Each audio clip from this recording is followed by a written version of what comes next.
To order and welcome everybody to this our July meeting.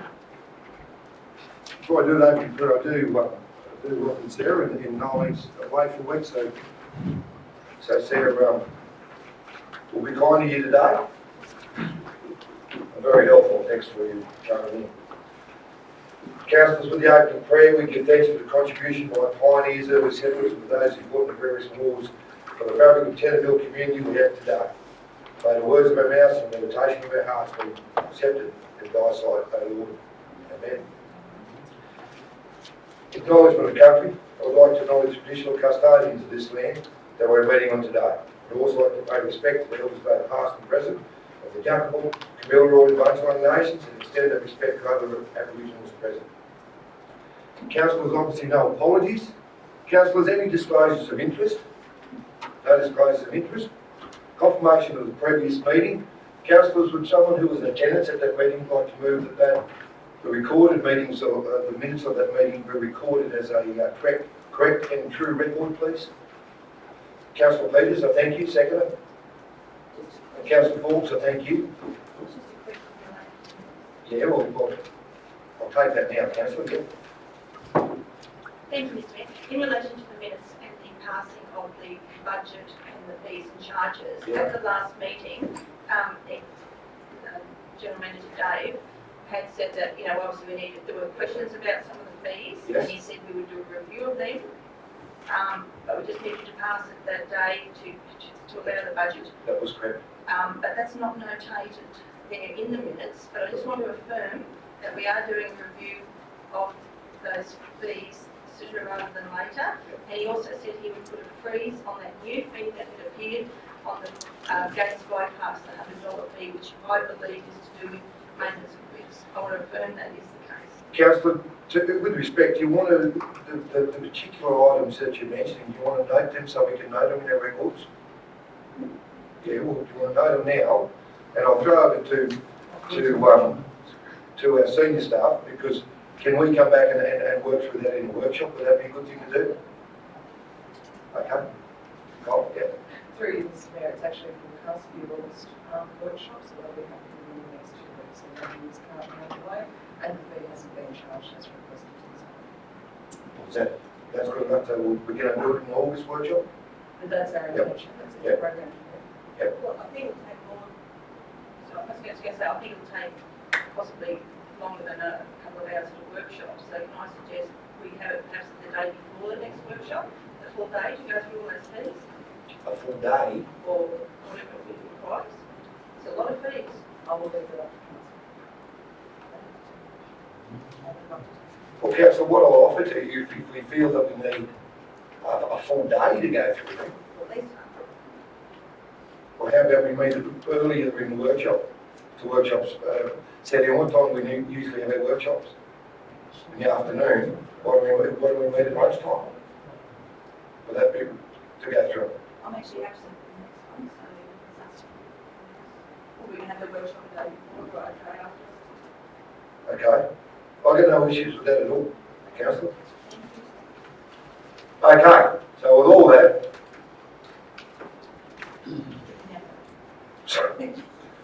all that, we're dealing with the confirmation of the minutes now. With respect, Councillor Bronwyn Petrie, that's been noted. We'll have an early start to that workshop in August to go through the fees and that need to be spoken about. I apologise, Councillor McNish. We're dealing with this, so you did have a comment or something? I'm just going to mention a couple of other fees I'd like to talk about, but they'll all be covered on that. Okay. Bronwyn just said she won't be there on the workshop day, Mr. Mayor, so yep. I think we probably should have it on another day if we could. Right. Can we leave it with me and we'll try and I'll organise that, okay? I think we need to all be there for this. It's No, fairly important. Councillor, I've got no issues with that at all. Okay, Pete. Okay. What I'll do, it won't be an extraordinary meeting, but I'll call up, well, let's just call it the workshop if you need to have it start at 10 or something like that, before we have our workshop to go through, obviously with attendance of the council staff, as long as it's, and it would be, as long as it's lawful, as we always need for it to be, that we're working through, okay? So if we're happy with that, everybody, okay, thank you. So with all that, It's been moved by Councillor Tom Peters, seconded by Councillor Don Forbes, that the minutes are a true and correct record. All in favour? Against? Carried. Thank you, councillors. Tabling of documents, councillors, no documents to be tabled. Urgent late supplementary items, business.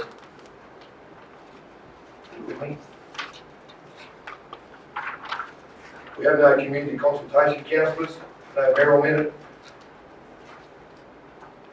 Recommendation items to be considered in confidential. Councillors, we do have 3 items. Can I have a motion that item GOB 53/17, EC 018/17 and MNM8/17 be dealt with in confidential, please? Councillor Gary Berry, thank you. Seconded by Councillor Gorman Petrie. All in favour? Against? Carried. Thank you, councillors. Councillors, before we start reports, there's an item with respect, I think I would like to move forward, and it's on page 40 in your hard copy. It's item GOB 42/17, it's appointment of our acting chief executive. I would like to move that forward in the agenda, so once approved, that we can have our acting sitting here up the front. So if everybody's in approval with that, we'll deal with this item first. Councillor Sawyer, thank you. Seconder, please. Councillor Mike Petrie, thank you. All in favour? Against? Carried. Councillors, the recommendation, obviously because of the very short making me aware that our acting GM's had to go home with his to deal with his wife with a medical issue, and Dave's done a wonderful job, and we thank him and thank for those who attended the other night to thank him for his time in Tenterfield. The report said, councillors, with the recommendation that we appoint Chief Operating Officer Mr. Andre Compler to the position of Acting Chief Executive for the period of 22nd July, 17 to 30th of August. Then we appoint Chief Corporate Officer Mr. Holly Smith to the position of Acting Chief Executive for a period of 31st of August, 17 to commencement of the permanent Chief Executive. Questions, councillors? Deal with that? All happy? All in favour? I'm sorry. Good. No questions? Good. All in favour? Against? Carried. Thank you. Mr. Copper, if you'd like to come forward and take the hot seat. Refer all the tough issues on to you. Thank you, councillors, for dealing with that, because I did think it needed to be brought forward, so we're off the way. Right, back to hard copy, councillors. Page 8. It's item COM 5/17, Corporate Officer Service Update. Can I have a moving a second to deal with this item, please? Councillor Brian Murray, thank you. Second, please. Councillor Greg Soriano, thank you. I'll hand over to the Corporate Officer, Chief Corporate Officer, Kylie Smith. Thank you very much, Mr. Mayor. So there's a recommendation there that council receive and note the Chief Corporate Officer's June service update report. There has been a request for council, obviously, to move some of our activities into the business paper. So that's just a reflection of that request. Happy to take any questions. Question to our Chief Corporate Officer, Councillor Berry. A couple of comments. First of all, the community heritage and icons grant, we've got $5,000 to go to. Sorry, Councillor. We've got $5,000 to go towards brochures for a couple of our parks there. I'd just like to comment, if we get these parks up and running, we're going to do that road up, because if people only go to those on that road, they'll only visit it once. I don't think that's good enough. And item 5, Councillor, just so I make the meeting clear, what road are we talking about? the Colonial Okay. Okay, thank you. and the other is item 5, workforce development. In my report from the Dubbo meeting, this is just for the senior staff. We call it Arts Northwest. yes. No, the senior staff's information only. There's a website on that in there to go to for workforce development for the staff. Just click on that and see if it comes. It's a fairly useful one currently. Thank you, Councillor. Councillor Petrie, did you? That's what I was asking. Yeah. Okay, Councillor Brian Petrie, question? One more comment. I just want to thank Kylie for the report. Yep.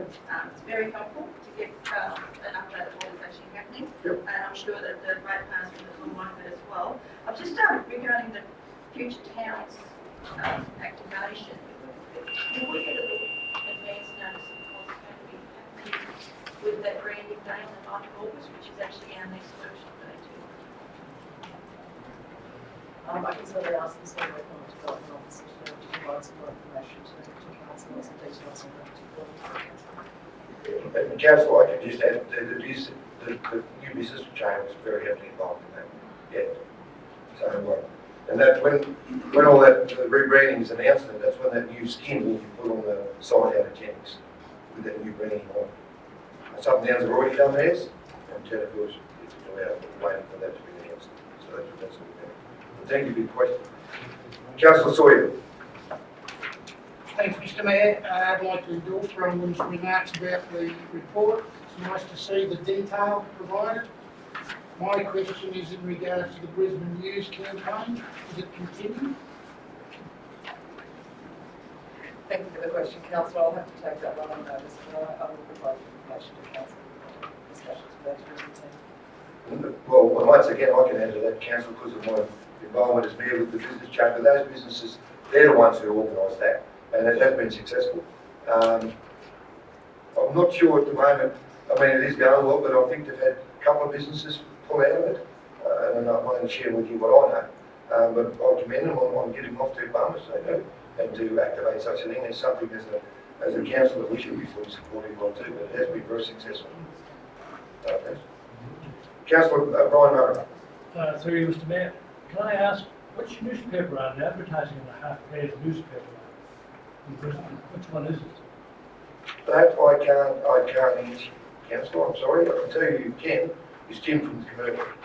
He will give you all the information on that. Brisbane News. What's the Brisbane News? Yeah, that is a paper. I don't know. I was a bit similar to you, councillor. I took it like Brisbane News is Brisbane News, probably That is the paper. whatever. Okay. Thank you. Instead of going to the airport. Yep. All good. Councillors, any more questions to do with the report to our Chief Corporate Officer? No? Councillors, all in favour to receive and note? Against? Carried. Thank you. Councillors, we move on to page 17 in your hard copy. It's item EC 015/17, Planning and Development Update. I'll remove in a second to deal with this item, please. Councillor Michael Petrie, thank you. Seconded by Councillor Berry, thank you. And once again, I'll hand over to our Chief Officer in the department, Colin. I'm sorry, Andre. That's not what it says here. Thank you, Mr Mayor and Councillors. With regards to planning applications for the previous month, there were 12, these are some more takeaways for you by way of summary. There were 12 development applications lodged with the council. They are a mixture of dwellings and I suppose just different facilities.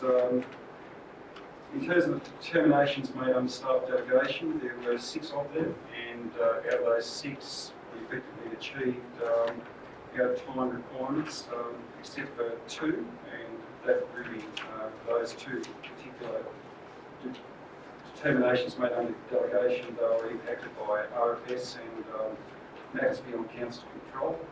In terms of what's currently outstanding, you'll notice there that we've made some changes to the status comment. We've provided a comment section there so that you understand a bit better what is driving perhaps any delays in our processing of development applications. So you'll notice there most of the applications are requiring, well, they're under assessment, and there's just a few that require certain information from other parties.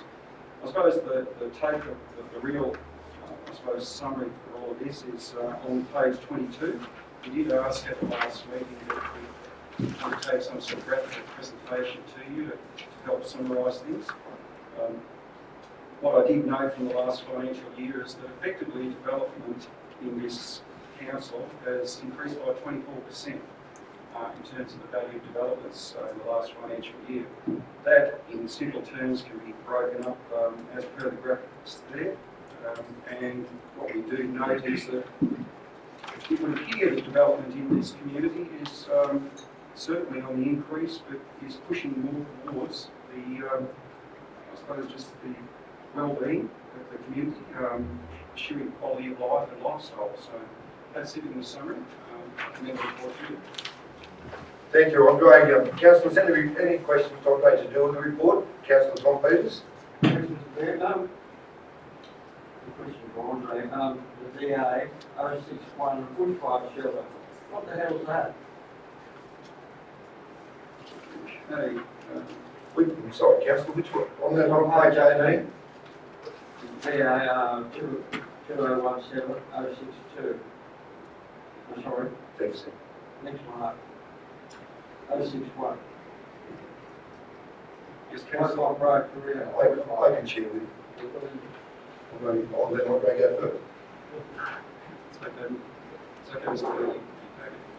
If you councillors remember in our previous council, and hey, looking back, we had that's to do with that White Swamp with the wyverns. And you don't know about going, we had an inspection up there.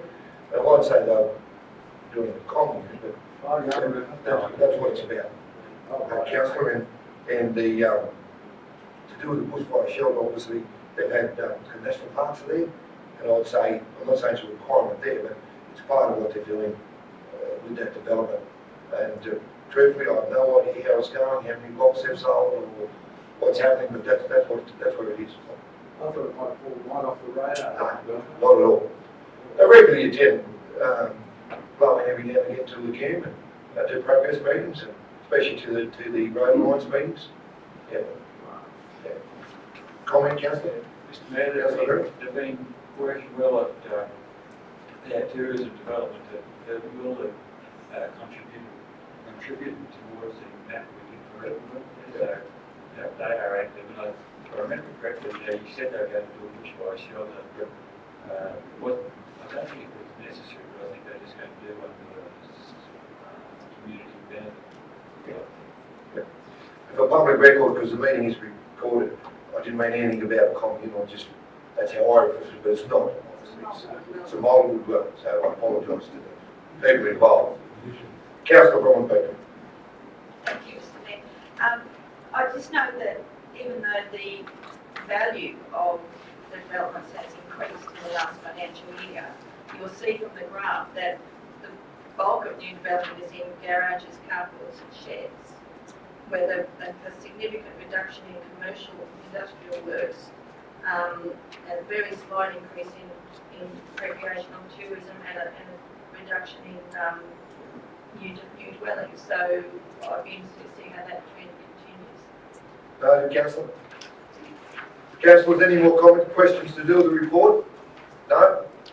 Be aware, Councillors, in your hard copy, we'll move from page 17 to page 24. All happy? All in favour, please? Against? Carried. Councillors, move on to page 24. It's item EC 016/17, Infrastructure Engineering and Planning, Service Progress Update. Can I have a move in a second to deal with this report, please? Councillor Gary Berry, thank you. Seconder, please. Councillor Mike Petrie, thank you. Once again, I'll hand over to the Chief Operating Officer and acting. Andre. Mr. Mayor and Councillors, thank you. This report just gives you a summary of where things have been at in the last month and looking forward somewhat. I suppose the two things that are a major note in this report relate to roads and bridges, which is where a great majority of our expenditure is in this council. Particularly the Mount Lindsay Road Lagoon to Woodinbong upgrade. There's been quite a bit of activity behind the scenes on that project to certainly get it through the approval stage. Certainly there's representations being made to RMS to confirm the process, confirm the funding, and I've got a meeting as of this Friday with the regional manager from RMS to talk about such issues. And I know the Mayor has organised a meeting for around the 25th of August, right, to deal with the stakeholders group and present the way forward to a whole lot of people that have been involved in this project today. So That's that area. Another, I suppose, noteworthy item is the Wallaby Creek Bridge. Now, that's been spoken about in the last two reports. We did indicate that it would be completed early July. For those of you that have travelled out there, you know that is not the case.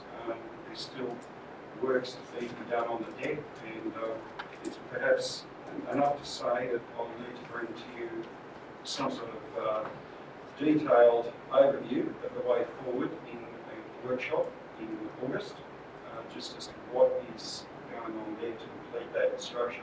There's been matters that have been brought to my attention only this week, problems with the deck and the barrier road. At the end of the day, we've got to provide something that is obviously fit for purpose, safe, and fills Australian standards. So there's some issues there. I've got to deal with them, and I'll bring council on that workshop in August. So that's probably it in summary, and open to questions.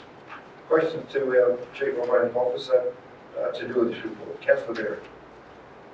I did have something about Wallaby Creek Bridge, but I'll leave that till later then. The other one, a couple of questions. There was one, three questions. Thank you, Councillor. And about that Lindsay Road, we've got $8 million to do 6.6 Ks. Is that because we're doing a few major deviations there?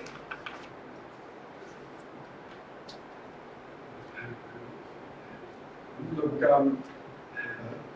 Okay, sorry on that. Councillor, so the meeting's clear. When you say Mount Lindsay, you're referring to the end of Woodcombe or Mount Lindsay? Yeah, Mount Lindsay Road, lagoon to Woodcombe on the lagoon, and as they're starting the lagoon and going East. north, northeast. Right. Thank you, Councillor. My clarification anyway. Thank you. yeah, Councillor, with regards to $8 million and 6.6 kilometres, I haven't put those numbers out there at this point in time.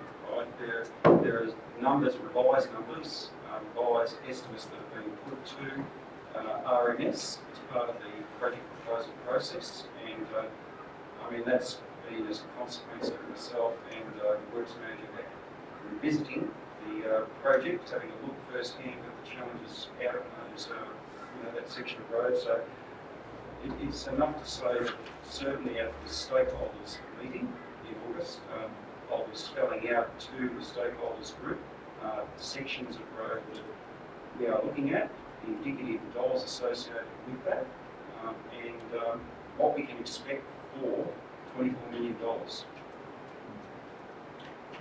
Thank you. Continue, Councillor.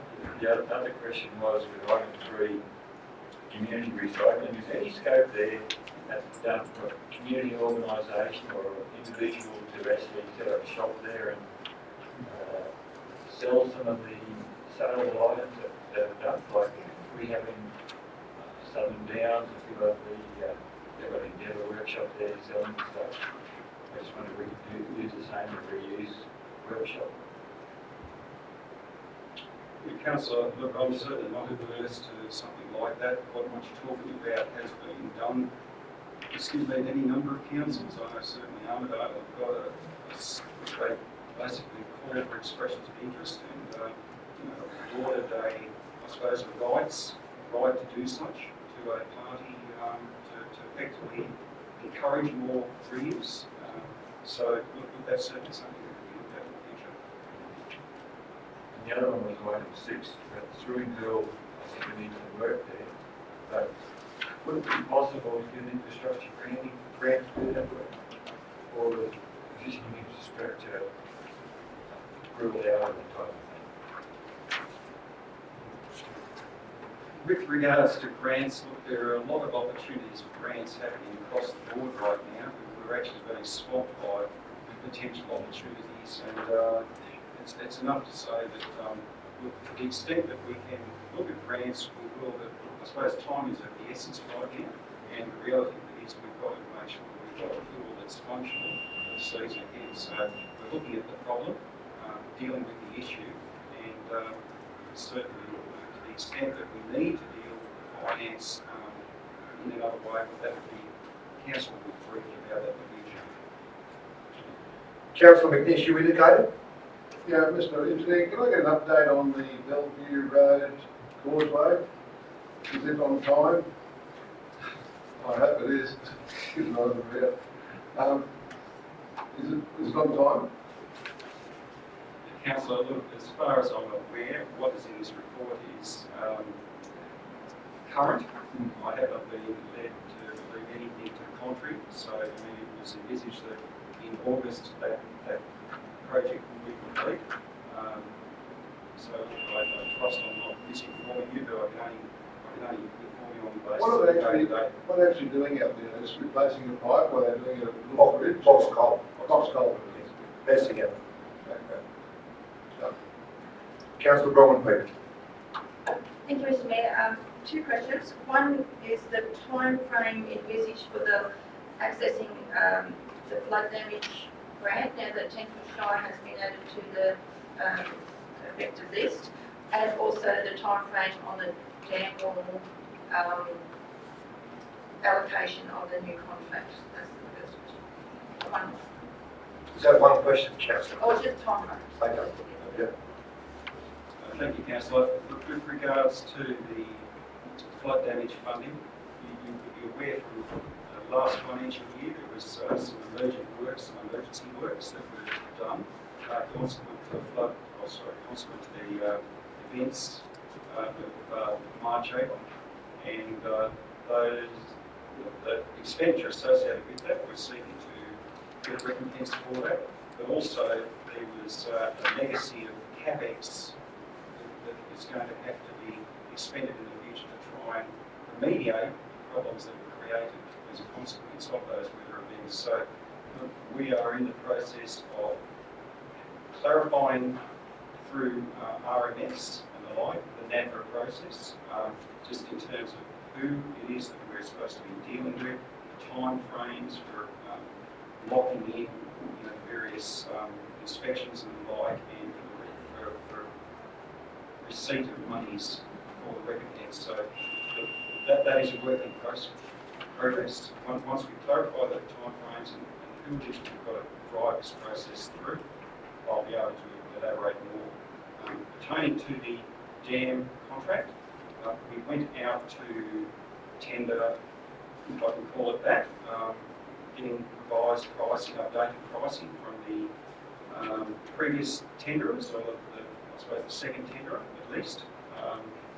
This is for upgrading dam wall. We've looked at a number of options. We've looked at what was previously done, the post-tension option as well as the buttress option.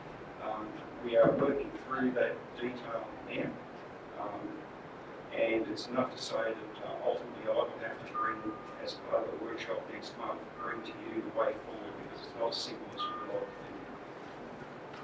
think. Chair, another question, Councillor. Has anybody else got any questions? And thank you for that, for Councillor. I'll go back to you, Councillor, for your second question. Thank you. With regards to Palmerston Gardens, I've noticed that recently the bin has been removed from Otterbury Park out of the dam. Why is that? Councillor, I'm not aware of that. Well, I did read Monday to say that it was overflowing, and then next thing it disappeared. I mean, it's one thing to say it disappeared because people used it, or, for goodness sake. It hasn't, well, with the fence and all that, I'll be made aware of it too, Councillor, and I thank you for reminding me, but let's not get on to the staff straight away. I mean, it hasn't been stolen, I hope. No, I think so. Oh, I don't know. I'm just hoping it hasn't been removed because it was perhaps used too much. I mean, I think we're wanting people to use there. If there's no bin there, we're going to end up with refuse in the dam, which is the town water supply. I took that water to, I think it was a specific swimming pool grant to Thomas George House recently to get a copy. So thank you. Thank you, Councillor. Any more questions to the Chief Operating Officer, Councillor, to deal with this report? Just to finish, I do commend you, Andre, with the detail that's in the report. A couple of things. With our meeting, which is in the report later in this agenda, councillors, with our federal member Barnaby Joyce, Deputy Member myself met with him in Canberra. I'm really happy that some things are coming forward, and our federal member will be up on the 25th of August and confirmed that for our Alliance meeting Lagoon, which is great. Hopefully we'll have more information to do with that in August. And the other thing is, and I think it's tomorrow, I'm going to go for a meeting with RNSU to do the bypass. So those have come out of that meeting already, which is good. And the grading work's been going around the council. It's good just to inform the council, especially in the ward down there, that to do with Hooters Bridge, we're in the process of trying to secure some funding. The stakeholders there and the residents there are all writing letters of support to progress that. So hopefully we'll see some funding then. Council has money to put into that. So we hope that'll be a priority and we hope to have success there. So I share that with the meeting, and that's only just recently. So we're saying all that, councillors, all happy to receive a note. Favour? Against? Carried. Thank you. Councillors, we move on to page 35 in your hard copy. It's item BC 017/17. It's a highway task force to deal with that, which is an invitation from Southern Downs. I've got the move in a second, please, to deal with this. Councillor Berry, thank you. And Councillor Greg Sawyer, and thank you. And I'll hand over to Chief Operating Officer. Thank you, Mr. Mayor and councillors. This report is basically an information report for you to just keep council in the loop, certainly as to what's happening in the area pertaining to advocacy for major developments going forward. In the past, there has been successful alliances put in place, and you will note that certainly with the Lagoon to Woodbine Road Alliance, that over time has brought results. That particular project was a long time in the making, dates back 20 years and more. And if you had to, I suppose, justify it on pure economic principles, there would be some issues. But bottom line is that communities banded together and results were received. So we've got a similar situation here with the upgrade of the New England Highway and the Cunningham Highways. This task force is about trying to bring a bit of combined effort to the table to see what can be achieved here. So there's a meeting on the 9th of August, which a number of ourselves will be attending. We hope to attend, so I commend the report to you. Any questions to our Chief Operating Officer to the report, Councillor Berry? Not so much a question, Mr. Mayor, but I'd like to move an amendment. Right. The amendment is that we have 2 councillors on there, the mayor and 1 councillor, I should say. Yep. So do I have a second for the amendment? Councillor McNish. Councillor Berry, do you wish to speak to the amendment? I noticed that Southern Downs have got 3 councillors on there, and I think, given the importance of the road to us, I think we should have 2 councillors, or mayor and a councillor on there at least. Possibly even an alternate councillor if we can't get 2 councillors. Well, we'll deal with you. Yeah. Councillor McNish, being the second of the amendment, do you want to speak to the amendment? Just I'd like to nominate Councillor Berry to be the second councillor. Do you accept the nomination, Councillor? Councillor, now, I didn't do it myself. no, I fully appreciate that, but Councillor McNish has helped you, even though I'm going to offer you something with the amendment. But we have the mayor and 1 other councillor. Do you want to be named in that amendment and it's all done? Yep. Okay. So we have the mayor and 1 other councillor being Councillor Berry, be placed in the Highway Task Force Alliance. You happy with that, Councillor, if they've moved the amendment? Any more comment to do with the amendment, councillors? The amendment there in front of you, councillors, has been put by Councillor Berry, seconded by Councillor McNish. We have the mayor and 1 other councillor being Councillor Berry, be placed in the Highway Task Force Alliance. All in favour of the amendment? Against? Carried. Thank you, councillors. Councillor Fraud, and that is now the recommendation. All in favour? Against? Carried. Thank you. It will be good if I can just share with you, although we voted on the councillors, it was while in Canberra again, I was invited by Southern Downs to attend a meeting at Parliament House with David Littleproud, the federal member, and offer our support there, and I'm pleased that's going forward. And it goes back to our cross-border relationship with Southern Downs, and it only makes that stronger. Of course, we'll be our alliance with them, and they're supportive of our bypass project also. Councillor, we move on to page 37 in your hard copy. It's item GOV 41/17. It's a committee register update. Could I have a move and a second to deal with this item, please? Councillor Sawyer, I thank you. Second by Councillor Murray, and I thank you. And I'll hand over to our Chief Corporate Officer, Andre. I'm sorry, No, Kyle. it's okay, not a problem at all. So, as a result, council held a workshop on the 11th of July, and there were some concerns raised about the level of representation within the existing committee structure. So a proposal has been put forward to provide 2 amendments to our existing committee structure.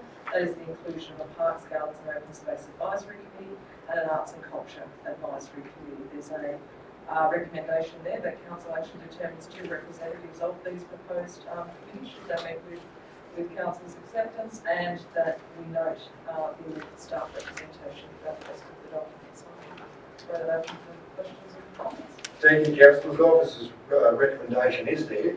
Any questions before Councillor, I'll just come back to you. Before I go to all we'll do as we move through this is that with number 2, we will tidy it up in this as we do with this recommendation. Councillor Sawyer. Thanks, Mr Mayor, through you to Kylie. Just clarification mainly, these 2 advisory committees, I'm assuming that they will now be pulled out of the environment and community ones that they've been molded into? Through you, Mr Mayor, the environment and community sections are consultative sections. They're not actually advisory committees, so it's the difference between having a more broad public consultation in our 3 committees versus actually specific purpose. So there's our specific purpose. However, people who wish to perhaps provide some form of commentary as part of the general consultation are of course welcome to provide that to council members. Thank you, Councillor Sawyer. Councillor Bromwell, quickly. Thank you. Yes, I've got some concerns about this. One is Councillor Martin still mentioned as a representative in some of the committees. Also, we changed our committee structure to not be section 355 committee, so therefore these should not be listed as said membership nor voting rights. So the whole document needs to be read. But the way I see it, Councillor, and I note your comments, but with you being a represent, you're on committees. So the way I read that is that's, in terms of council representation, proposes councillors nominated on the committees we have now, and there's no, it's not so much as a voting right. Right. So, sorry, just if you look at the attachment, Yeah. every page there has been amendments made to replace director to chief operating officer or chief executive, etc., etc. Yep. But within the body of, so the problem is actually within the committee's register itself. It's still got, for example, the Safeguards Advisory Committee. It's got that they're voting members or not, and whereas that was what. But at the Heritage Advisory Committee, it's got that we are voting members, certain other people are voting members, and some other people are non-voting members. That was all white last year, so the document needs to be revisited. Sorry. I didn't realise that was still there because each of those committees will work through it. No, no. It's a legacy that should have been fixed prior to COVID. Because before I go to comment, because as we all know that in the change of the structure, which is now fully supported because of you still have your meeting to do with but it's more of a consensus. It's not so much as a voting policy, which has worked well actually. No, we can certainly change that, so I'll take that on notice. Yeah, sorry, so I just Fair enough, Councillor. Thank you for making clear. But can I suggest? yeah, of course. What I was going to suggest is that we, the recommendation be that we adopt additional proposed specific purpose committees, Parks, Gardens and Arts and Culture. Yep. But somehow not, and at this stage, use that document as the supporting document. Well, we can note that to do what you mentioned, we can go forward with this and nominate you 2 on each of those proposed specific purpose committees. But as far as how those committee structure is set, that needs to be reviewed. That's what you're saying, and it does. Yeah, go ahead Cool. and develop Yep. the committees and, Yep. and whoever goes on it. Yep. We've got to fix the background. Yes. No issues at all. Councillor Berry. With these 2 committees, I noticed that they've got 6 months meeting dates, and I'd like to suggest that we broken down to as a need basis, because when you we'll be revisiting these committees and setting them up again. When we did the arts, public arts committee, we had to have a meeting every month until we worked out what we're going to do. And I'd like to suggest we do something like that again, either that or have 3 month committees, 3 months event, I should say, for a short period. The other thing is, personally, I'd like to bring back all 3 5 committees. Look, that's another issue going, Janice. So it is, to help you there, Councillor, with that, and I'll just refer back to the Heritage Committee for an example at the moment, to do with grants need to be sorted. We're meeting again this month, so that's those meeting dates and how frequent they are. They can be dealt with by those committees, and come back. It's not an issue, and that's how they should be. If it's needed to be that the meetings are for some period are held at a more regular basis, they are. The Anzac Centenary Committee obviously has gone through it also to do with the centenary of the Anzacs over this 4-year period and meet on a more regular basis. So yeah, no, it's not hard. Yeah. Councillors, any more comments to do before we ask for the nominations for this representation? No? Okay. Well, Councillor, yeah. I was just going to suggest that they be quarterly, not 6 monthly, and that'll help. Those 2 new committees, that they be quarterly. I'm sorry, Councillor, I'll ask you to start again. I just didn't get to start. Just following what Councillor Berry said, and Yes. in line with some of the other committees, some are monthly obviously, but others are quarterly. So Yeah. rather than 6 monthly, particularly for arts and for parks and gardens, I think quarterly at least is more appropriate. Yeah. But I was going to suggest that maybe at the next workshop we can work to fix things a little bit. Won't be a problem. Okay, councillors, to do with number 2, with the officer's recommendation, determines the council's representation representatives for each of the proposed specific purpose committees. So I'll do them one at a time. So Parks and Gardens and Open Space Advisory Committee, can I have some nominations, please? Councillor Sawyer. I would like to nominate myself for the Parks and Gardens because I was on it before it disbanded, so I'd like to have a meeting. Okay, councillor. Councillor Bronwyn Petre. May I nominate Councillor Brian Murray for parks and gardens as well? Councillor Brian Murray, you've been nominated. Do you accept the nomination? Councillor, we only need 2, or will call for anybody else? No? Good. Okay. So if we're all happy that Councillor Sawyer and Councillor Murray are the 2 representatives on the Parks, Gardens and Open Space Advisory Committee, all in favour? Against? Carried. Okay. Arts and Culture Advisory Committee. I like the word culture. Councillor Berry. I'd like to, I'm going to nominate myself. Well, it's not you, it's just been done. I accept your nomination. There are nomination, Councillor Peters. I will like, Councillor Petre from Councillor Bronwyn Petre, you've been nominated. Do you accept the nomination? You do. I'm sorry. Someone else has a meeting as well. I don't see him jumping out of the checks. Yes. Okay, so we've got the 2 nominations for our Arts and Culture Advisory Committee. Councillors, any other nominations? All in favour of accepting those 2 nominations? Against? Carried. Thank you very much, councillors. So with that done, and seeing you've noted the 2 that will be in each of those committees. Okay. Okay, councillors, no more questions to our Chief Corporate Officer. All in favour of adopting? Against? Carried. Thank you. Councillors, we've done the next item on page 40. So we'll move to page 42. It's item GOV 43/17, Delegation of Authority, Chief Executive. I'll move in a second to deal with this item, please. Councillor Bronwyn Petre, thank you. Seconded by Councillor Mike Petre. I thank you. I'll hand over to our Chief Operating Officer.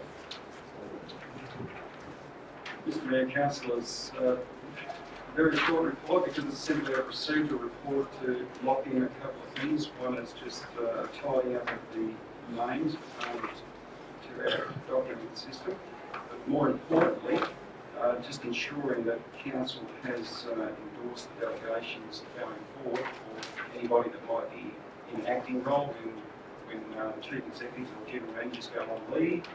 You have to have somebody coming to the chair. We want to make sure that all delegations are right, the persons are out lawfully. So that's the background, and we'll bring the report to you. Questions to our Chief Operating Officer, councillors? No questions?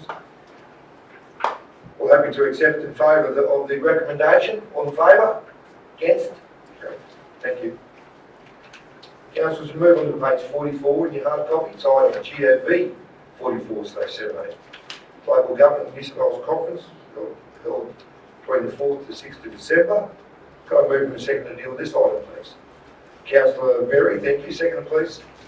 Councillor Greg Sawyer, thank you. And once again, I'll hand over to our Chief Operating Officer, Andre. Mr Mayor and councillors, this conference, you'll be aware, is held on an annual basis. This year it's in Sydney, and it's something that the Mayor ordinarily attends, and any number of chief executives and general managers they go along as well. I would suggest to you that it's a good practice to maintain our presence at these particular functions, and certainly it has a number of benefits, not the least being the networking, but also to sort of be part of the process to, I suppose, advocate for new direction in local government. Thank you. Any more questions, councillors? Councillor Bromwich, thank you. Just on financial, what about the food and stuff? I'm sorry, say again. I mean, in financial, what about your daily cost for food and things? There's nothing listed here. No, because you supply at those conferences. Thanks. Yeah, smart hour, afternoon tea, And dinner as well. lunch. Oh, depends, but the usually functions on each night. Yeah, so usually, but not all the time. We don't just Thank you. Councillor Berry? Mr Mayor, is this one, are we going to take motions to this one, or is... Yes. Okay, well, look, I don't mind Mayor going, or the CEO going. Thank you, Councillor. One thing I would like to do is put a couple of motions there. Can we, if I can jump just away from that and fully support it, because we have been strong in these, at these conferences with our motions, can we have a workshop to do with that? It's not till November. December, I'm sorry. Okay, do you need a motion on that as well? I think that'd be appropriate. Well, move a motion into it. I think that's appropriate, that we have a workshop to bring motions forward. I think that's a good idea. You need a motion to have that. Oh, I think so, that we just noted here and while we're dealing with this. Okay, I'll turn the motion, we have a workshop on getting action ready for this conference. And dealing with our acting chief operating officer, we'll leave that date to sooner than later, councillor, because June, July, August, I don't know when all that's going to be back. When Nolan gets back, I'll know all that. So I'll come back to that. We'll organise a workshop to deal with motions going to the New South Wales conference, annual conference, as soon as we can. I'll come back to the council with the date for that. So I can think of a couple of things there we could do. One is those wet wipes, ban those wet wipes. do that. And yes. Okay, so Councillor Berry's moved the motion that we have a workshop in due course to deal with the motions going to the local government New South Wales annual conference. Can I have a seconder, please? Councillor Tom Peters, I thank you.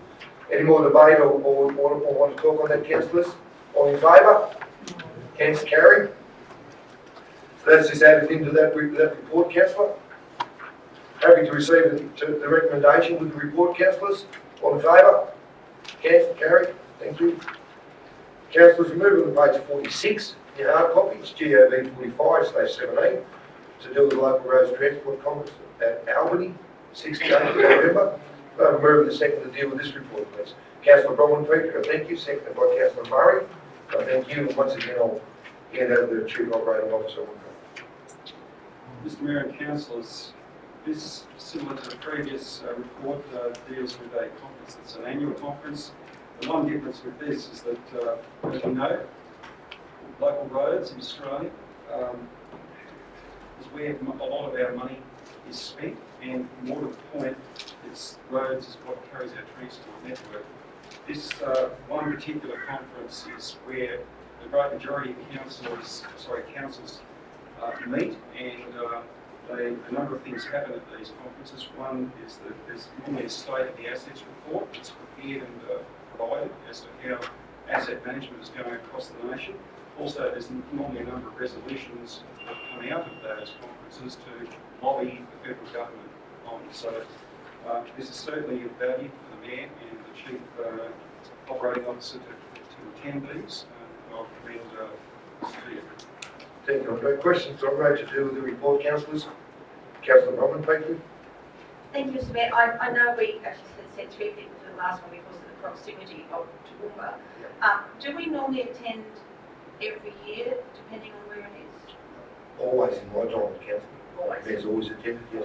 And second question, do you Well, fellows... councillor, to clear, I know that I've always attended it in the previous meeting on we had attended them all before. So, because I only go back, which is in the report to the year 2000, the first rate of conference was held in Waterreef, and they continue off there, and it is a good conference to attend. And secondly, do you not travel together? Because I see that with the car hire centre per delegate, you get a lot. Personally, most definitely, side by side. Councillor Berry. I think these conferences are extremely useful to go to. However, Western Australia is a long way. And in Toowoomba, we had 2 council vehicles go down, well, actually we had 3 go down, you and I together. But we had 2 other council vehicles go there with only 1 person in each one. I was very disappointed that they didn't took any councillors with them. And I believe we should save our bucks for the next one, send as many councillors as possible, because I think they're extremely useful for council as well as me. Thank you, councillor.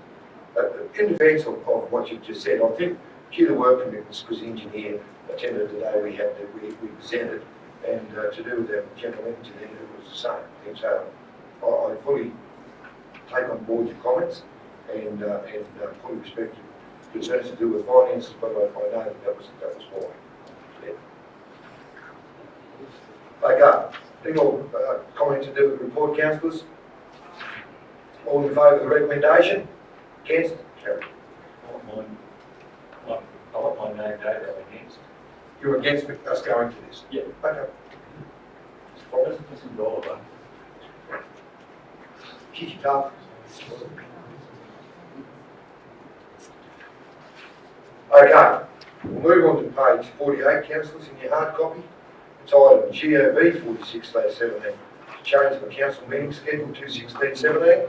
I'll move in a second to deal with this item, please. Councillor Sawyer, I thank you. Seconder.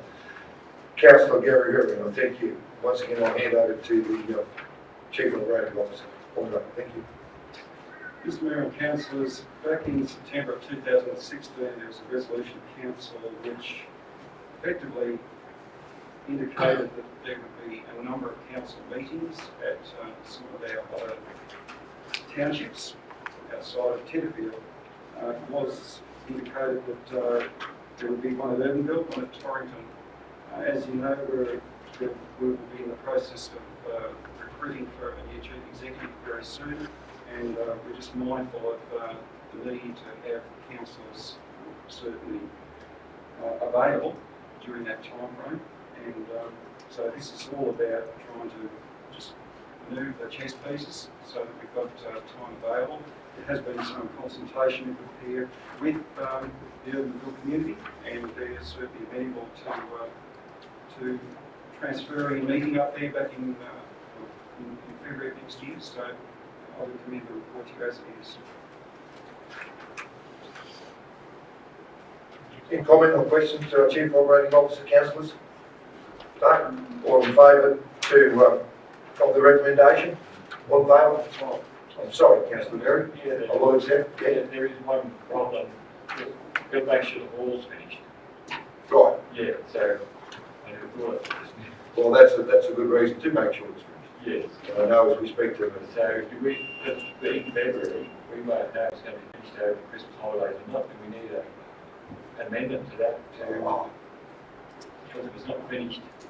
I'm sure. I think although we don't meet in January, I'm sure that we'll work towards making sure that the worst scenario, if it isn't, making sure that we're able to turn the road. Yep, sounds good. Okay, councillors, recommendations there, all in favour? Against? Carried. Thank you, councillors. Councillors, move on to page 50 in your hard copy. It's item GOV 47/17. It's minutes from the Cross-Border Strategic Alliance meeting, 20th of April 2017. Go and move in a second to deal with this item, please. Councillor Murray, I thank you. Second, please. Councillor Michael Victory, I thank you. Once again, I'll hand over to the Chief Operating Officer, Condra. Mr Mayor and councillors, you would be aware that some time ago there was a memorandum understanding put in place as between Southern Downs Council and ourselves. This is all about sort of fostering the opportunities to deal on issues at a strategic level affecting both councils. There was a meeting here back in April, the Alliance meeting. This is simply preparing, this report is simply about giving you an overview of what happened at that meeting. Mr. Mayor, you'd probably be better placed to talk about the contents of that meeting. If there are any questions you want to suggest. Thank you all. Yeah, I'm happy to question the councillors that were there. I mean, there's an alliance that's been noted, that, especially by our cross-border commissioner, how important it is, and even before him and Steve Thomas's time as a cross-border commissioner, it was the first memorandum of understanding that was signed in the state, and it's something we're very proud of, and we have a wonderful relationship, and I know Dunning is getting stronger with Southern Downs, and you know, in the support and the sharing of resources and information that we do. So, and I do think the councillors who attend these meetings every time we have them on Gareth, but I do have a bit to say to do with the an action there, and I want to speak on. But if there are questions, I'll finish. Councillor Drummond, yes. Thanks, Ms. Mayor. I've got three, and I do want Questions, to... Councillor? Three questions, Yes. yeah. I do want to note, I'm interested in sending this report on increasing rates where people aren't looking out their feral pets. But my first question is, on page 1 of the attachment, it said that David Littlecrowd, the federal member, stated that the mobile black spot funding, you know, is essential, etc. And it says all areas covered by the end of 2018. Does it mean all areas in Australia or just all areas around Wangara? And you're speaking of his electorate. I would be presuming this, but you raised a really good point. There's something I'm sure our federal member on the 25th of August will be questioned about. Yeah. In the meeting in Canberra, we just, same topic from just jump away, that we had with Deputy Mayor had with Barnaby. The role, and that's fine, and the state government's involved too, but it seems to be a breakdown with the contractors, be they Vodafone, be they Telstra, be they whoever, with the actual work getting done, Councillor, and that, there lays a problem there. Yeah, well, I'm interested in just coming from the casino. You come 7 k's out of the casino and you've got no mobile service. And yet, it's in the report, the reply letter from Barnaby's office in this agenda, you know, stating where those towers are going to go, and the one in Drugs finished was the only one. Birdville still, although they're still debating about a site, you know, there's a few issues that need to go forward there to do with the actual contractors. And I'm defending the government too, because the money's there, but then they've got to go through this wonderful contract process. Then it either goes to Vodafone, Telstra, Boo, or whoever. So, and then they go in. How they go about the job, that seems to be the problem. It's just a significant part of the shire has no coverage whatsoever. Fully support you, Councillor. The next question was in action 4 regarding cross-border motor vehicle registration about the issue with Christmas coaches where vehicles are garaged in Queensland but undertake school contracts in New South Wales. Well, as ex-manager of the motor registry here, if you garage in another state, that's where it must be registered, but that shouldn't preclude them from conducting contracts. What's the issue? Well, I think it notes in that report that the cross-border commission was taking that on board to come back with that. It was raised there that day. But do you mean someone was objecting to them having a New South Wales contract? Apparently it came up that day that it was becoming an issue. Okay, And that's where the government should be coming in to help us with that. okay, well, the third and final question was the ambulance service not being able to transport patients from Tenterfield Shire into Queensland since when? Is that for public patients? Because I know I certainly had a trip up there to have my son and It is an issue that's been raised several times, and especially even at the moment with the work that's been done to do with the where a hospital sits. It is an issue that's been raised, and hopefully in the near future we'll be having a meeting with the ambulance representation, and it's an issue that we need to keep working on. But where it's discussed at these cross-border meetings is where it should be. One, to make the state and federal members aware of it, and the other, especially with their cross-border commission. Sometimes you hear that it's sweet, and sometimes you hear some horrible stories, Councillor. So we do. Councillor Tom Peters? Yeah, thanks, Mr. Mayor. Just an observation, not a question. I Yes. just cannot understand for the life of me why, with a mobile tower, which is an Optus, and you've got one down the road as a Telstra, Yeah. why the hell can't they use one tower instead of two? It's just ridiculous, like having two flights flying into Armadale, they leave, you know, within half an hour of one another. It's just one of these things That's that's right. beyond me.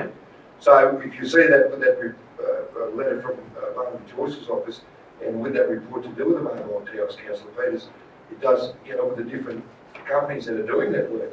How all that rolls, I have no idea why it does like that, because one could do a spink job and the other's a bit second hand, you know what I mean? But I don't know how it works. Sorry, Councillor. But it's a question we need to raise with our federal and state members. Yeah, Councillor Berry? Yeah, two questions or two observations, what you want to call it.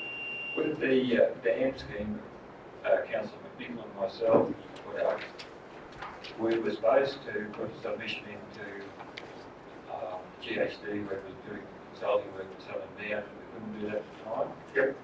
Would we have to have a special meeting or a motion to enable this council to do that in the future? Council, and I commend you on bringing that forward because it was spoken and bringing it forward that day and speaking about today because there was a lot of voice in the speaker. In any organisation, and I mean you spoke about that day, but it's never come before this council. If you're speaking of action being 7, Yeah. that's the one. You need to bring it before this council and go in support of this council to go forward with this. And that's where it's got to start. So I would hopefully by the next meeting that you'll have a notice motion presented in our business paper in August to deal with the Book of Crow, Bunnamanoo, you know, and Pump Eyebrows and ask for support of this council. Not even that the previous council before us have done with the Mole River. It's got to start somewhere. And the other question is, we mentioned there about the Ruxton Way. Yeah. Now, we didn't do any much more on that. We just said, I think Jane, the general CEO, said it's a road of regional significance. But to progress it further, we would have to write to all the councils on that road, including Southern Downs and Cumberland, whatever they call it. And Inverell. And Inverell. Yes. And Glennon's gone there. Glenn has come off that road. Yeah, so if we want to form a committee, we have to do that, we have to have a motion here first, wouldn't we? Okay, thank you. So I look forward to those coming forward, councillor. Think about it.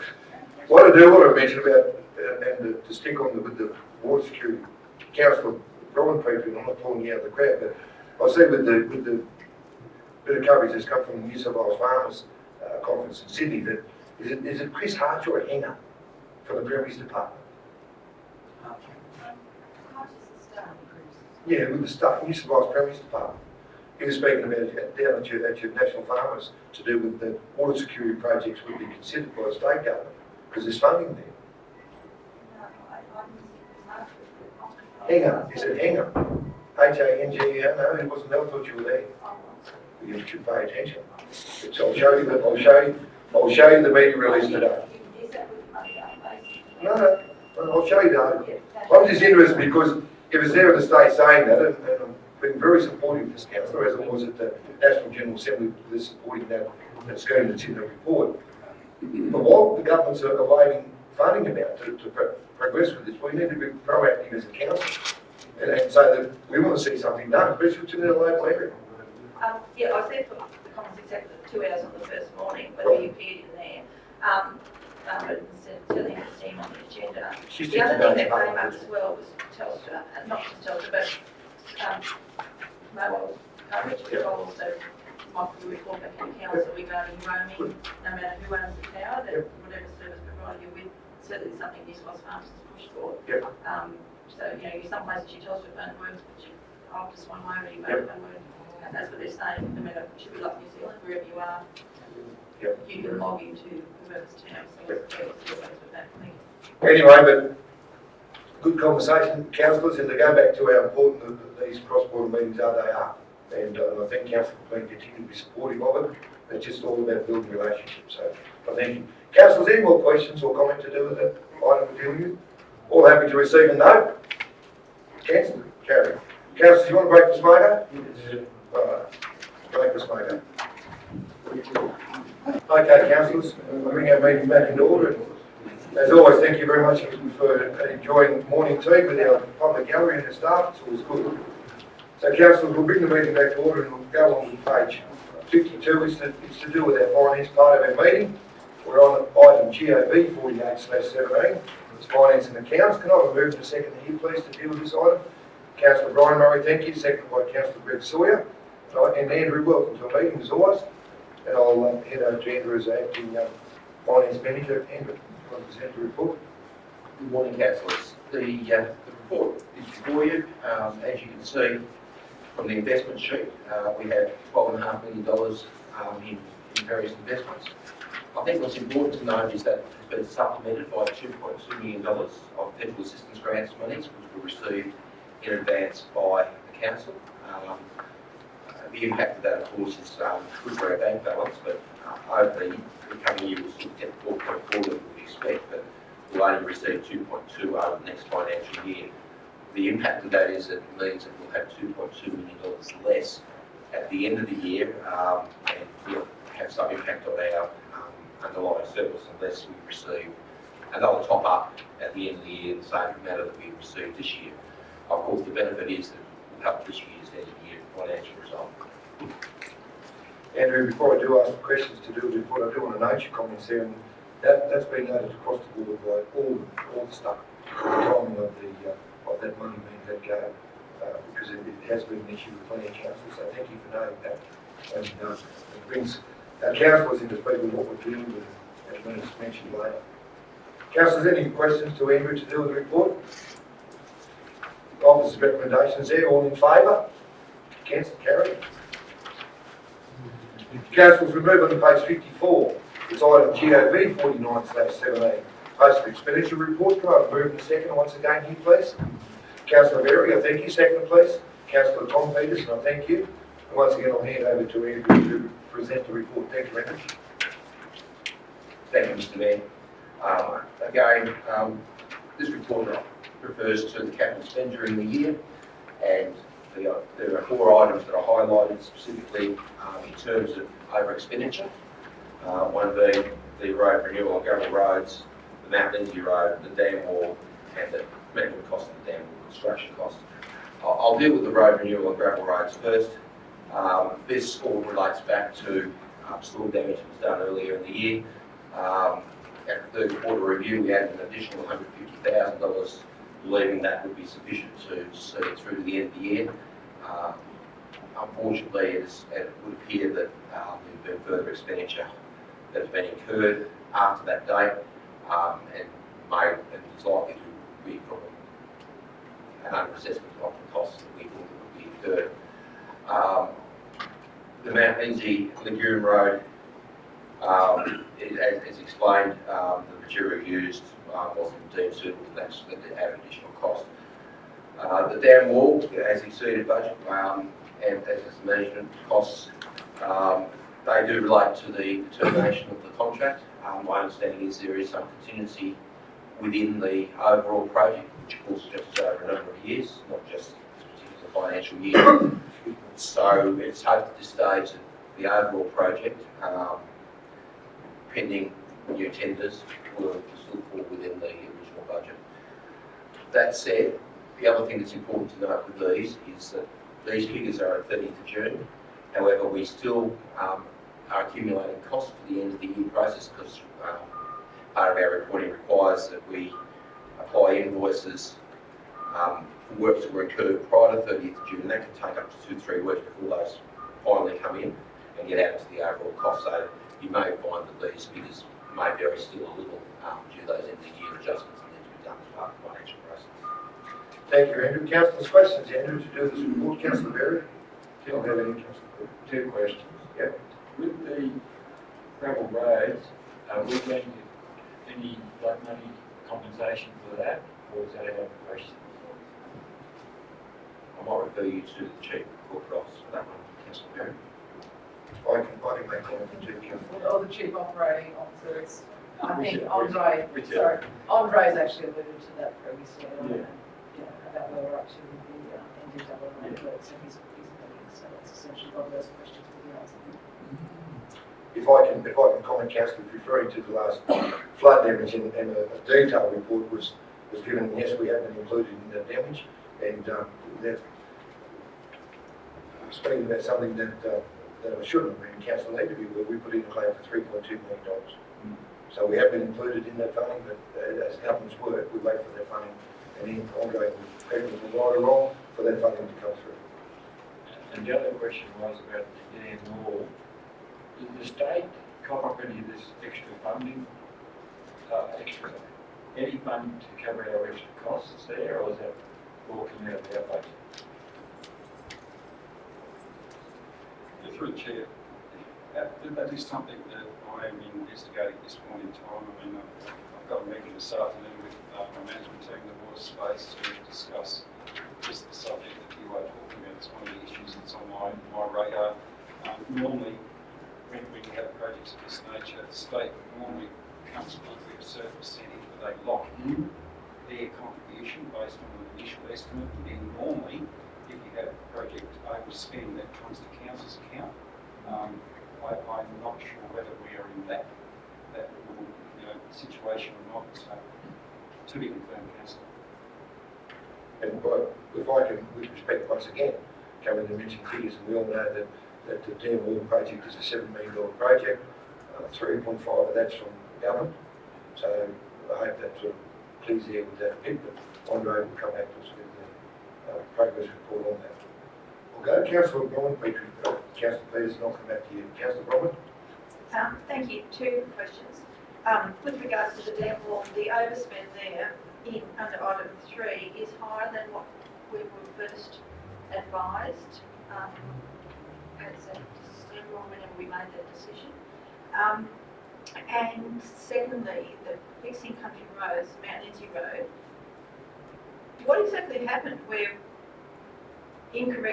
incompetent, like material that obviously is not competent for the construction of the road, was it actually delivered and then it's had to be replaced, or was it actually spread out and taken off?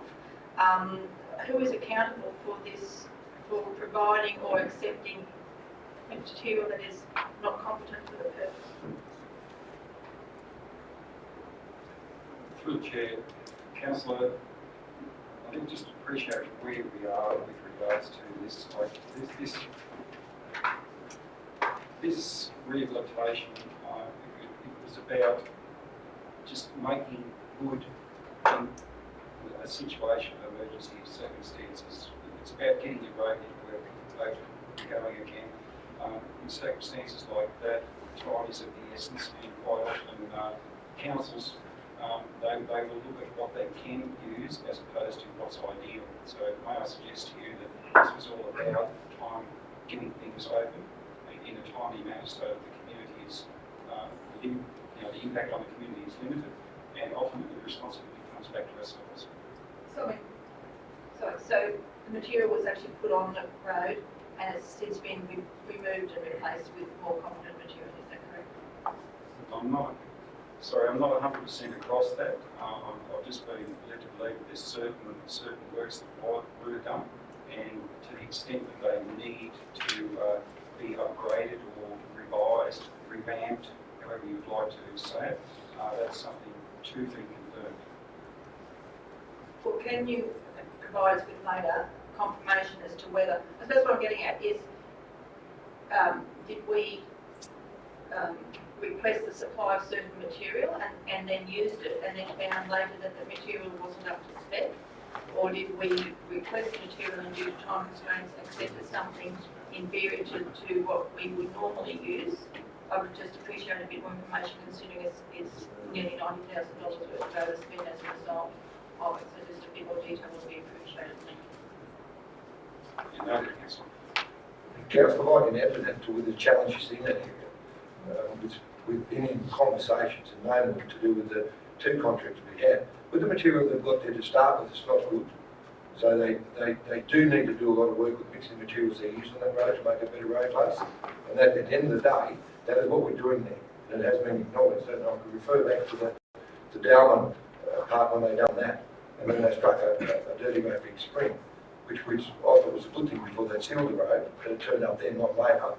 Cost council extra amount of money to deal with that issue, and it has been dealt with well. But I mean, that was an added cost that we weren't aware of, because they had to get specialists in to obviously have a look at the job and then to deal with it. So not answering everything to do with your question, and I note your questions, but please be aware as we go on with the work on the Lagoon Woodmong that the material that's there once they start it, it's not good. They do have to do a lot of work to bring it up to a suitable standard.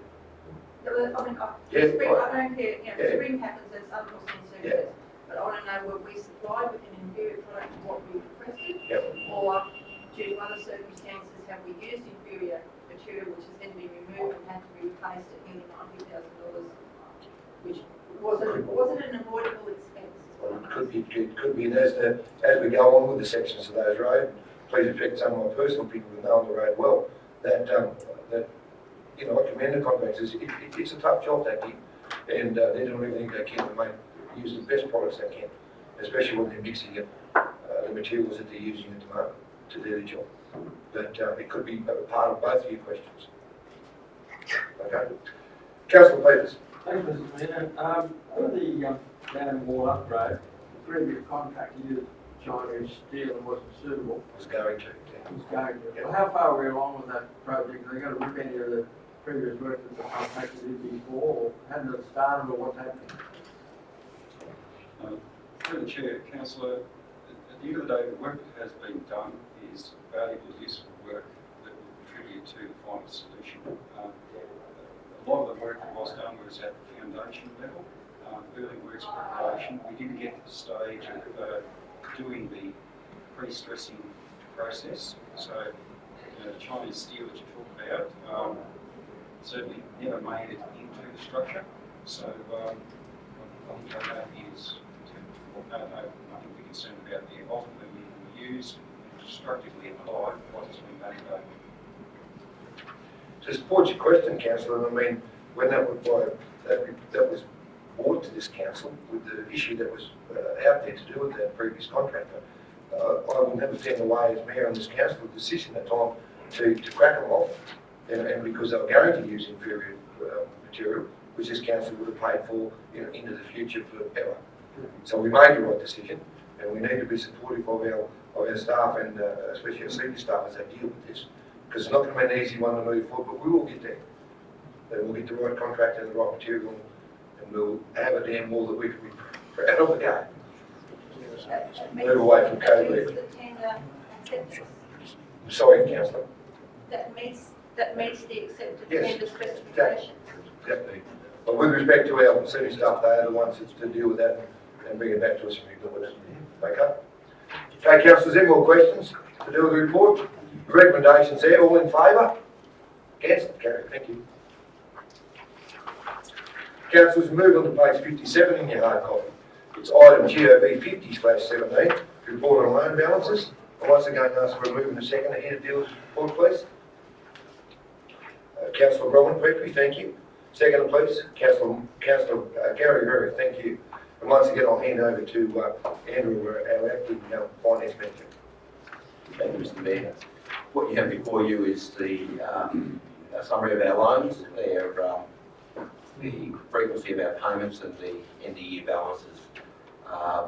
It's of course important to note that the proposed loan that we intended to do during that financial year for the water fund has not been included there on the basis that we obviously delay that in response to the delay in the tendering process.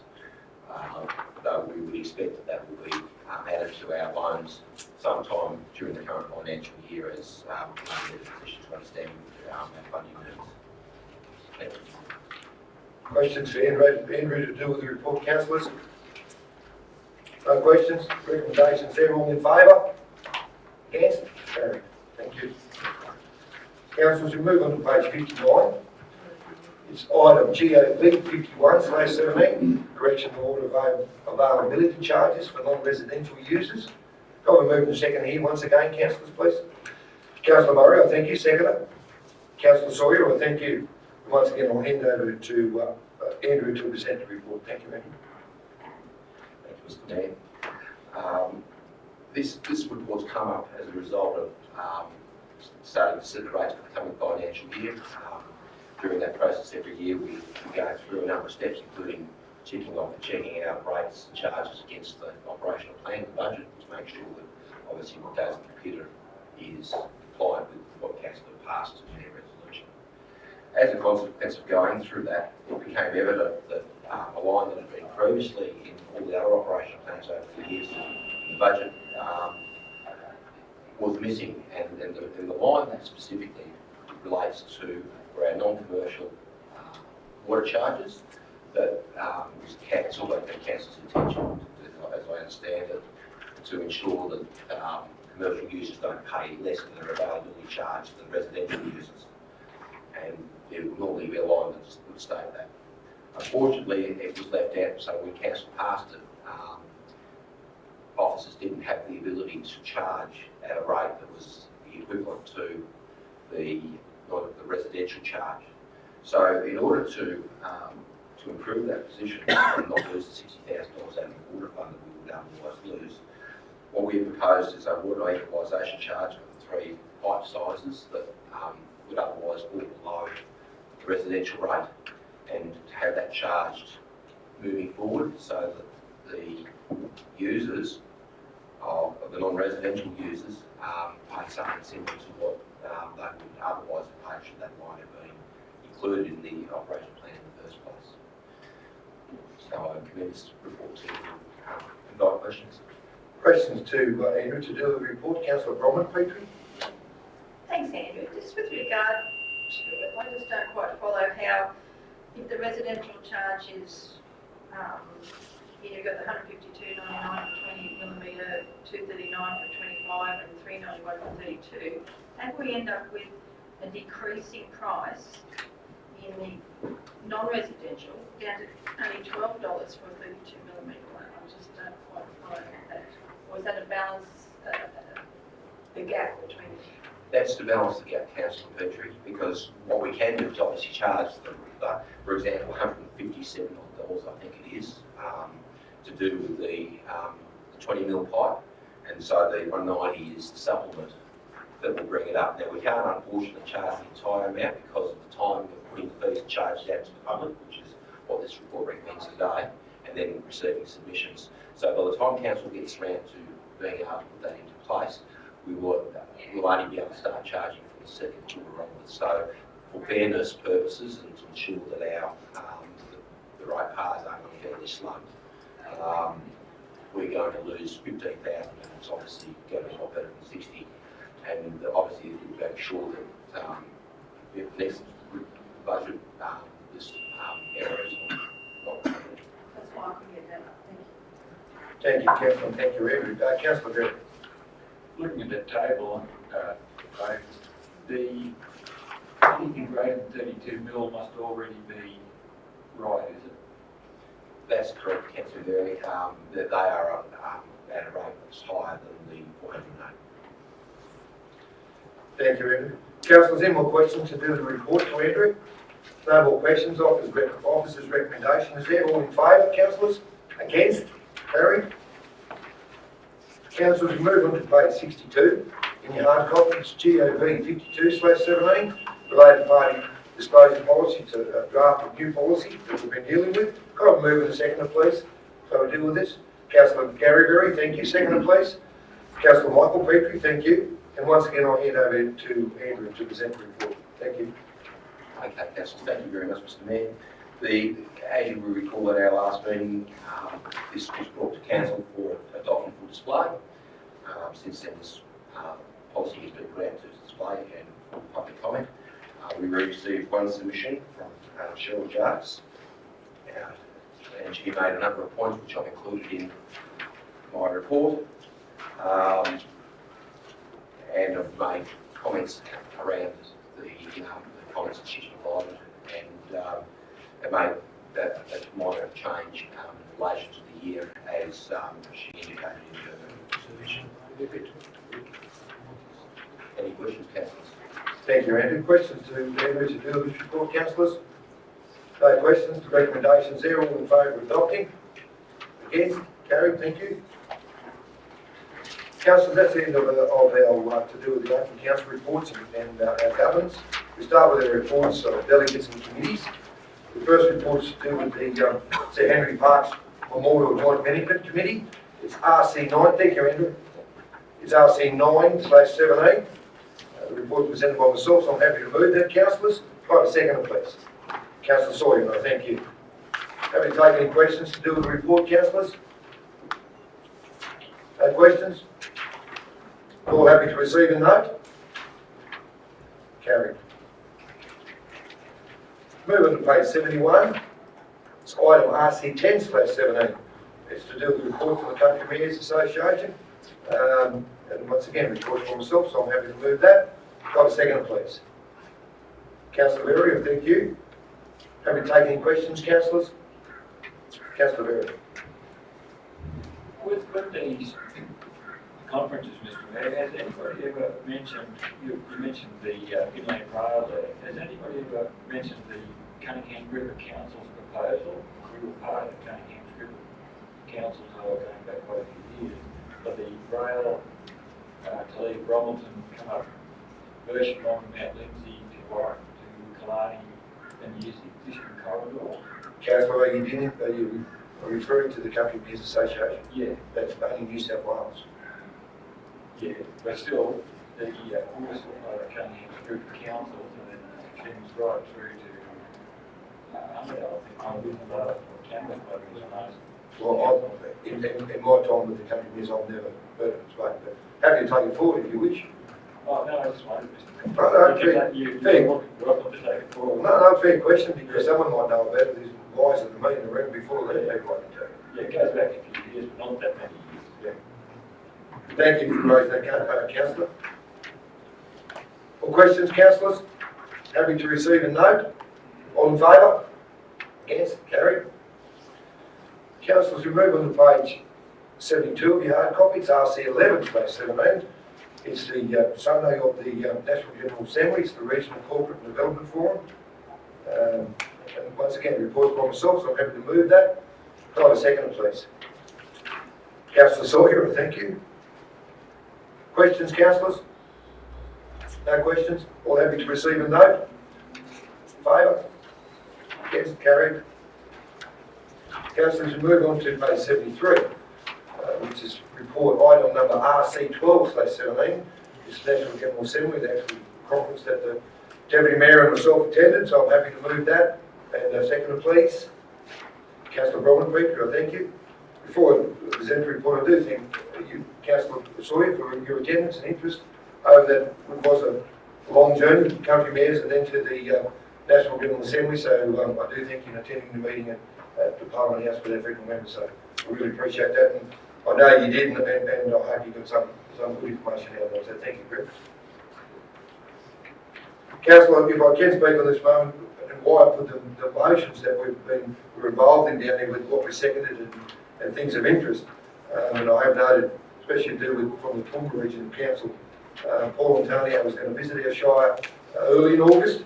He's very interested in meeting with our South African group, and I'm organising that as we speak, to visit the school and visit the parents down there, and because Toowoomba's keen on going, not with exactly the same, but interested in a similar scheme. So it'd be good to have Paul in the area, and I've spoken to him several times since, and we're all good to go. So I'm happy to take any questions, councillors. Any questions, Councillor Berry? Yes.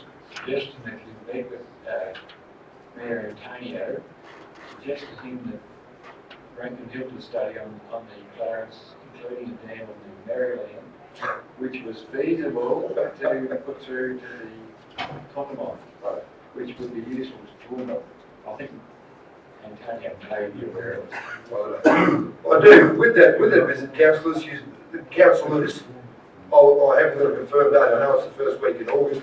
More than welcome to come and all around town on the night before. We're going to have a meal. But if you wish to travel to Mingool and meet with the kids at the school, more than welcome to come. But I'll keep us informed once the date's confirmed. So here's Councillor Drummond. Mr. Mayor, just on the dam, this is slightly different to the previous Clarence diversions that I've seen. This is a brand new one. So that's what I was just wondering. So this is a rejig and an alteration of that previous one. Well, it's further down as the report. You're talking about the western diversion. This one that Griffith put forward. Yeah, it's further. Obviously, look, the maps indicates further down the river. Yeah, our interest and my interest as mayor was once again because of to make him aware, which I really good yarn to their mayor that day that we're the headquarters of the Clarence River.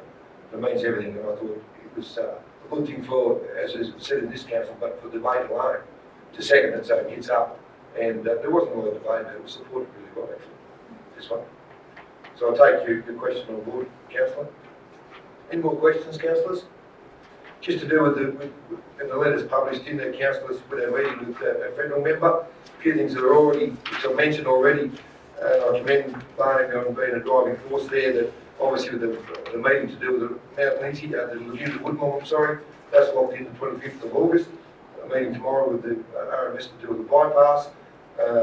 He's very appreciative of support that the NEWROC, the New England Regional Organisation, is accepting our lots of councils before us, but us going ahead with the Mole River Dam with the feasibility study. That will be done by New South Wales DPI, and it'll come back to the government in 2018. It's already been funded in the budget, so that's a good thing. And also to do with the, he's very appreciative and supportive of us being in the alliance with, or the new alliance, with Southern Downs to do with the New England, because it adds weight to in the room, the argument, and it was a very good meeting, and appreciative of Barnaby's time. Very busy man. So no more questions, councillors? Any questions? No?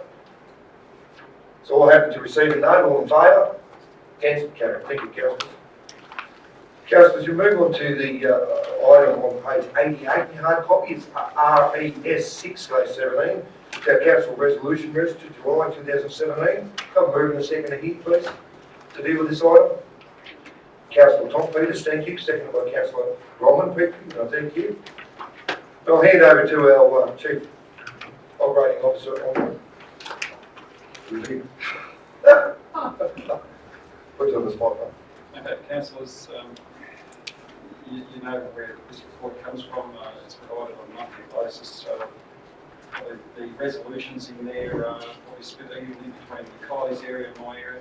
That said, you'll notice in this particular report there's quite a few of the resolutions that have been tidied up and completed. So it's fair to say that we are getting through these things. And so over to both yourselves for questions.